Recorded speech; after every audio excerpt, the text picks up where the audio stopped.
Welcome to Borobila. চলে আসছি বড়বেলা বিল দেখার জন্য। পরিবেশটা অনেক সুন্দর। ওয়াও! আগে বিলে আসলে কোন রকম ফিল পাওয়া যেত না, কিন্তু রাস্তা খারাপ ছিল আগে। আর এখন বর্তমানে আপনার উপজেলা থেকে আপনার পর্যটন কেন্দ্র হিসাবে বিবেচিত করে রাস্তাটাও মেরামত করে দিছে। আপনারা যদি আসেন তাহলে আপনাদের এখন আর ভোগান্তি হবে, চাইলে আসতে পারেন। What's up guys, I am Masud Rana here. Welcome to my brand new video. গ্রাম বাংলা প্রকৃতিতে শরৎ মানে খাল বিলে পদ্মের আনাগোনা, তেমনি ময়মনসিংহের ফুলবাড়িয়া থানার চলে এসেছি বড় বিলে। অনেকে পদ্ম বিল নামে চিনে থাকতেন, কিন্তু বিলে এসে আমরা যেটা দেখতে পারলাম আমি কিছু দেখতে পারি না। তবে এটা যদি একটু পরিষ্কার করে দেওয়া হয়তো, নৌকা চলাচলের ব্যবস্থা থাকতো ওইদিকে, বা দেখা যাইতেছে যে কিছু খালি স্পেসে শাপলা দেখা যাচ্ছে, কিন্তু পদ্মের কোনো দেখা পাইতেছি না। ওয়ালিদ ভাই, এই বিলে এসে আপনার অনুভূতিটা কেমন? আমার অনুভূতিটা আমরা যখন আসছিলাম 2020 সনে বা 22 সনে, তখন কিন্তু মোটামুটি পদ্ম ছিল বা কিছু কিছু এরিয়াতে, কিন্তু এখন কচুরিপানার জন্য পদ্মগুলো আর দেখা যাইতেছে না। তবে কিছু কিছু জায়গায় লাল শাপলা দেখা যাইতেছে।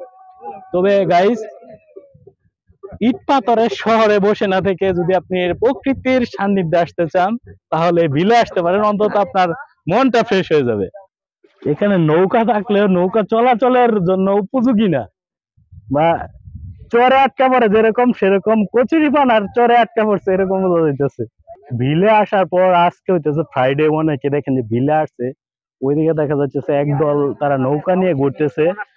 আবার এইদিকে আমরা আসার পর দেখলাম যে এখানে একটা বাউল গানের আসর জমাইছে। আমরা ওইখানে একটু পরে চলে যাব এবং তাদের সাথে একটু সময় দেব আর গানগুলো আমরা শুনবো। অলরেডি শুরু হয়ে গেছে। আপনাদের আমন্ত্রণ রইল, অতি শীঘ্র এসে পড়েন। আপনাদের দল নাকি? অবশ্যই। এটা কোন কই ইন্ডিয়া থেকে আসছে নাকি ভাই? এটা আসছে ময়মনসিংহ থেকে রফিজ বাবু। যাক তাহলে চলেন শোনা যাক দেখি।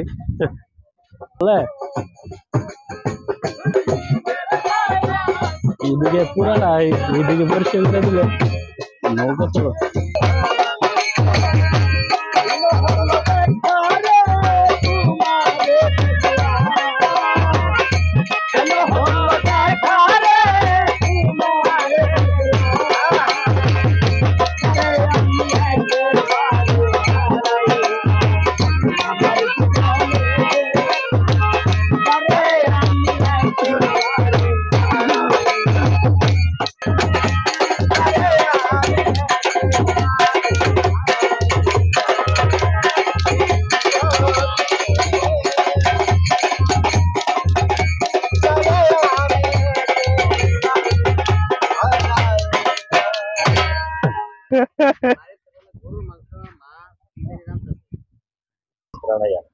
আপনারা যদি কেউ এই বড়বিল আসতে চান, তাহলে আপনার ফুলবাড়িয়া থেকে কেশরগঞ্জ বাজার হয়ে রাঙামাটিয়া বাবুলের বাজার হয়ে এখানে আসতে পারবেন। পূর্বের রাস্তা যদিও আপনার খারাপ ছিল, এখন বর্তমানে রাস্তাটা অনেক সুন্দর এবং ইনস্টলিং করে দিয়েছে। আপনারা চাইলে আসতে পারেন এবং আপনার এখানে আসলে একদম মনটা একদম ফ্রেশ হয়ে যাবে, ওদের মনটা অনেক ভালো লাগবে। আমাদের পিছনে ওয়ালিদ ভাইকে দেখা যাচ্ছে, সে ফুলবাড়িয়া থেকে চলে আসছে নতুন বাইক নিয়ে।